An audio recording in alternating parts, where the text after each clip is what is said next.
Okay. Bush Light. There still has not been a significant release of the Epstein files. I mean, at what point does legal action need to take place? I mean, how concerned are you that you're not going to get the results that the law that you passed promised? So just today, Rokana and I sent an amici curiae to the Southern District of New York judge asking to appoint a special master. And we think that's a good step. This person would oversee the document production, look at the redactions, and see if they comport with the Epstein Files Transparency Act. And what we're interjecting on with our opinion is a dialogue that's already going on between the Attorney General and that judge. So we think that's the appropriate next step. And that's what we're taking. Are you looped in at all in those conversations between the Attorney General and the judge? Or do you have any idea? They sent a letter that's public, or was made public, a few days ago. And do you feel, I mean, how concerned are you that this isn't going as quickly as you'd hope? It's unfortunate that it's going to have to be litigated somewhere because they've decided not to comply with the letter or the spirit of the law. And so I think it's almost like the invasion of Venezuela. Might makes right. And I think the Attorney General's thumbing her nose at Congress right now because she's waiting to see if we can find a venue to show that she's violating the law. But I think this special master is the right next step. Congressman, the Senate passed the War Powers Resolution. You're signed on to Congressman McGovern's.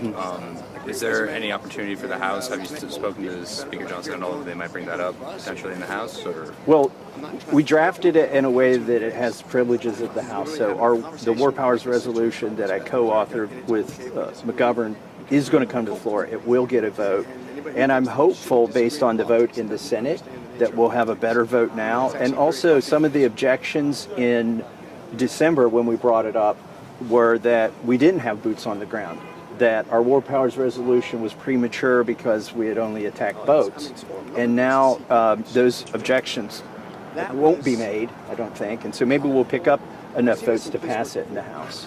And are you concerned about the fact that it seems with each passing day Congress cedes its authority more to the executive branch? Is this an opportunity for Congress to get some of that back? We're way past due to reassert our co-equal authority on these matters. And in fact, we are the authority on whether you wage war or not. I think it was a flimsy legal argument that this was an arrest of a person and that the military was merely there to support the DOJ. I mean, even the president's own language contradicts that. He calls it an attack and says that they're ready to attack again if they need to, and they've taken over oil in Venezuela. So they're outside of their constitutional bounds, and now would be a really good time to reassert our authority. And you've been willing to stand up to the president. We saw two examples today of pieces of legislation that had unanimous support and the attempt to override the veto that the president put out. And Republicans didn't go along with that. I mean, what do you think that says about Republicans' willingness to at least challenge the president and exert their authority in Congress? Well, I think he still has a strong bully pulpit over Republicans here in the House. I think there are Republicans who would have preferred to vote to override that veto, but they politically can't afford to or don't want to right now. All right. Thank you, Congressman. All right. Thank you all. This exchange highlights a growing constitutional and political confrontation between Congress and the Department of Justice over the long-promised release of the Epstein files. Congressman Thomas Massie makes clear that despite the passage of the Epstein Files Transparency Act, approved with overwhelming bipartisan support, the DOJ has still failed to release the most critical documents required by law. While the department claims it is complying, Massie argues that the process is being deliberately slow-walked, leaving the core materials effectively hidden from both Congress and the public. Massie explains that, in response to this delay, he and Representative R. O'Connor have formally requested that a federal judge in the Southern District of New York appoint a special master. This independent legal authority would oversee document production, evaluate redactions, and determine whether the DOJ's actions truly align with the requirements of the Transparency Act. The very need for such an intervention signals a serious breakdown of trust, as Congress traditionally relies on the DOJ to implement laws without judicial supervision. Massie's accusation that the Attorney General is thumbing her nose at Congress suggests not mere bureaucracy but potential willful defiance of legislative authority. The discussion expands into a broader warning about separation of powers. Massie argues that if Congress passes a law and the executive branch can delay, reinterpret, or partially comply at its discretion, then Congress's constitutional role is weakened. He stresses that legislative authority does not end with writing laws, it also includes ensuring they are enforced, particularly when executive agencies resist compliance.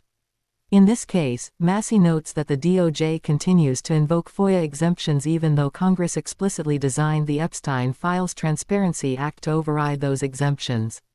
Importantly, Massie clarifies that Congress is not demanding an endless flood of documents. Instead, lawmakers are seeking specific, highly relevant materials, including FBI 302 interview forms, internal memoranda documenting witness and victim interviews, and draft indictments that prosecutors prepared but never pursued. These records could reveal which individuals were considered for prosecution, what evidence existed, and why certain cases were quietly dropped. According to Massie, withholding these documents prevents meaningful oversight and perpetuates public distrust in the justice system. The exchange also touches on foreign policy and war powers, with Massie arguing that Congress has allowed too much authority to shift to the executive branch. He criticizes recent military actions as exceeding constitutional bounds and frames the Epstein files dispute as part of a larger pattern of congressional authority being eroded. Massie openly acknowledges political pressure within his own party, stating that some Republicans fear challenging Donald Trump due to his influence and public attacks, an unusually candid admission from a sitting Republican lawmaker. Overall, this moment represents more than a debate over documents. It is a test of whether Congress can still enforce the laws it passes, whether executive agencies are accountable to elected representatives, and whether transparency will prevail in one of the most controversial cases in modern American history. As Massie frames it, the outcome will help determine whether truth and oversight can overcome delay, redaction, and political intimidation, or whether another chapter of the Epstein saga will remain buried from public view.